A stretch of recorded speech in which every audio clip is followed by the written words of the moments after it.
Welcome to Whips in the Dungeon. The excitement never ends around here. We get to do these once a year. In good years, sometimes I get to do it 2 or 3 times a year. But I have a long-standing relationship with whipmaker Peter Jack in New Zealand. And starting with his plaiting year 44, he's been plaiting since he was 15 years old. And I decided when he started his 44th year of plaiting, when I ordered whips from me every year, I was going to ask him to plait the plaiting year into the handle. Okay, so he's up to his 48th year of plaiting, and this unboxing we're going to do is this year's whip order.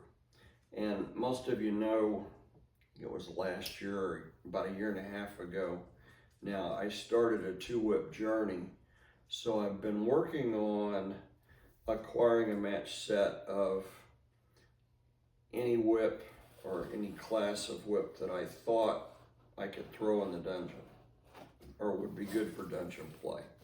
So one of the things I've been working on was what I call a 4-count Florentine, but of course the more advanced Florentine is 6-count. And I'm able to do 6-count with dragon tails and signal whips and snake whips. But I've been having trouble doing 6-count Florentine with bullwhips. Some people that are into poi call that 6-count Florentine a 3-beat weave. However you analyze it, I've been having trouble with a bullwhip because the stiff handle just seemed I was having trouble getting flow. I mean, I could throw a 6-count, but the object in dungeon play is to keep a 6-count on target as you throw it. So I have no idea how this box works. He's got it taped almost 360 degrees, so I'm actually having trouble finding where the opening is, the natural opening, before it got all the tape on it. So let's see, this may take a little long. I think I found something here. It may take a little longer than a normal unboxing, but we only do it once or twice a year, so what the heck, right? Well, Peter normally takes a photo of the whip and sends it to me, so I get to look at it before it ships. But this year he did it for my birthday, and it being the 48th year, he decided he wasn't going to send me a picture. He was going to surprise me. So here we go. So it comes out of the box, and there's nothing left in the box. He does always send me an invoice or a bill of lading that comes through customs. We'll get that out of the sleeve. These international shipments have a sleeve, and there should be a customs form. Actually, I think that's all there is this customs form. Sometimes there's an invoice and a kangaroo certificate. I don't see that this time, so I might ask him about that. So we have bubble wrap, and we have a mini-zenith bullwhip. Then we have more bubble wrap, and he sent me some crackers, but what I really wanted was a tub of his conditioner, but he sent me a few spare crackers, but I make my own crackers. If you followed me, you know that I am now the source for Lady Sally style crackers. So if you're interested in Lady Sally style crackers, I've done some videos on those. There's a video actually that shows you how to make those, but if you don't want to make them, or you're not good at making them, you can order them from me. Just write me on FetLife. And I use PayPal for those. They're 3 for $5, and I throw an extra one in there. So for $5, you get 4. But let's take a look. I wanted a matched set of mini Zenith Bullwhips, and normally his Zenith Bullwhip is a long whip, anywhere from 16 feet to 22 feet. I actually owned a Zenith Bullwhip years ago that was 22 feet long, and when I tore my rotator cuff and popped my long bicep, I couldn't throw it anymore. So I ended up selling that whip, or doing a barter sale.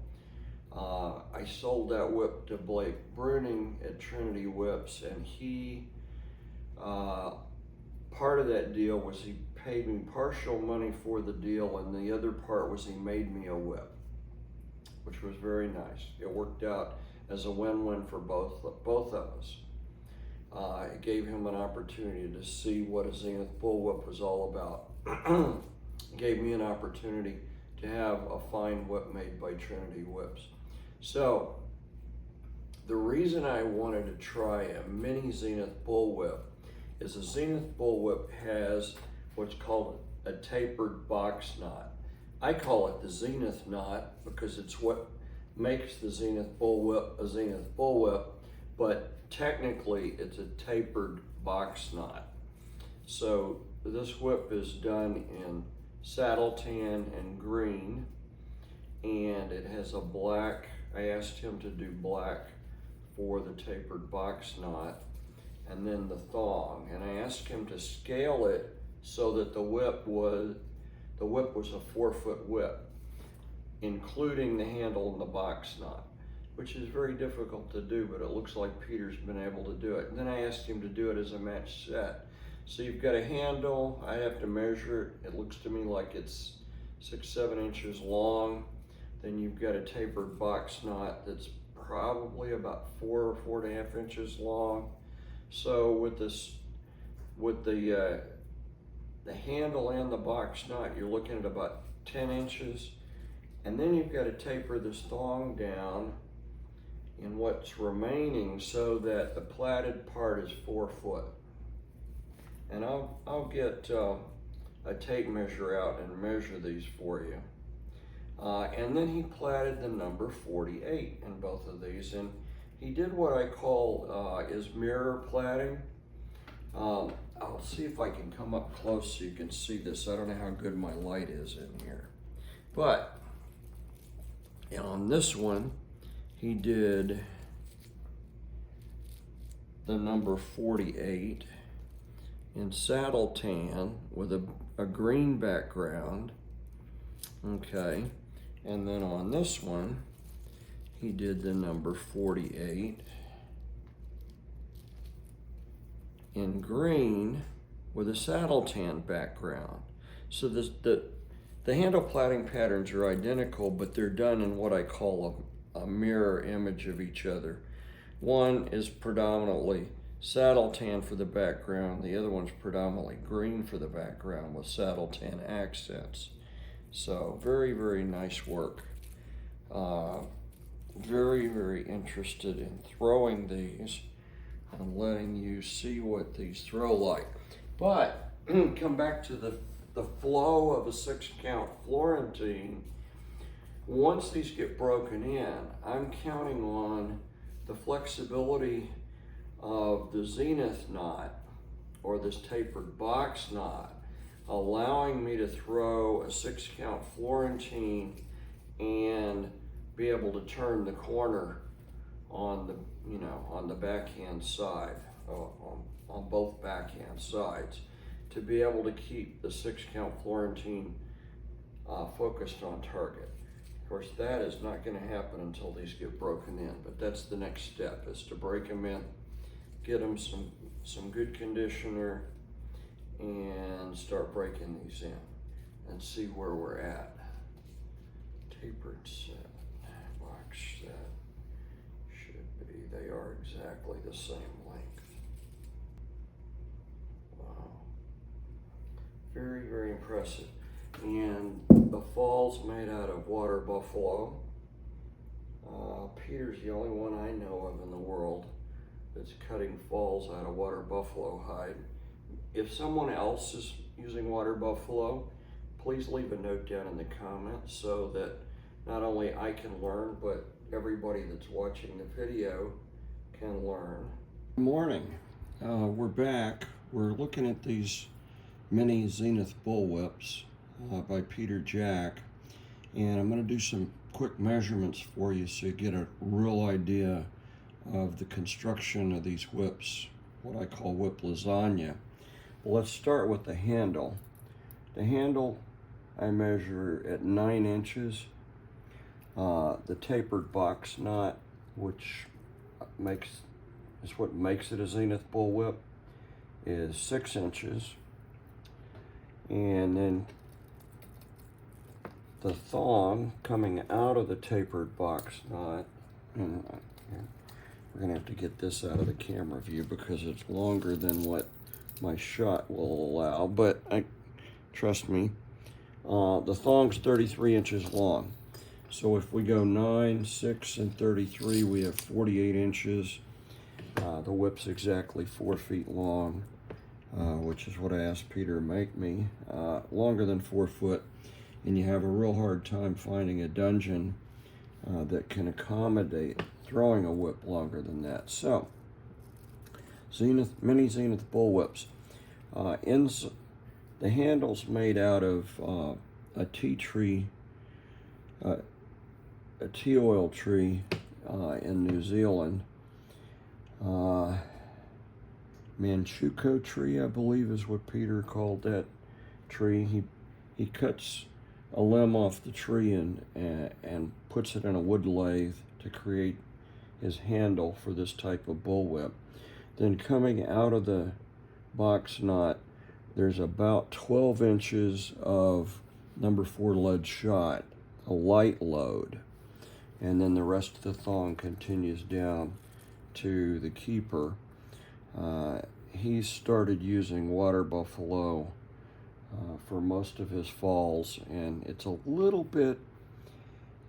slightly heavier weight leather than Latigo, but kind of similar in characteristics to Latigo, very durable, and I actually love that type of fall. So, apologize, but we're on my workbench.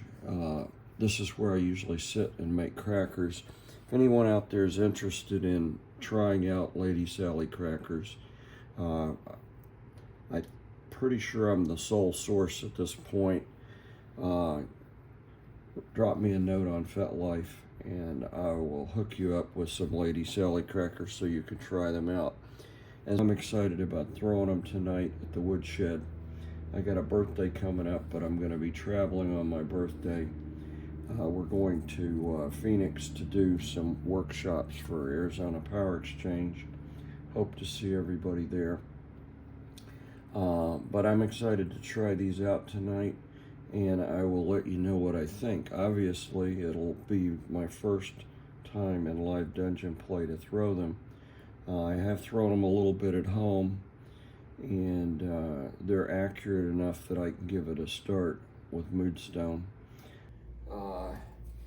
And that's the unboxing. A match set of mini Zenith Bullwhips, 4-footers. Wow. Only one man in the world that I know of that could make those, and that's the whip man, Peter Jack.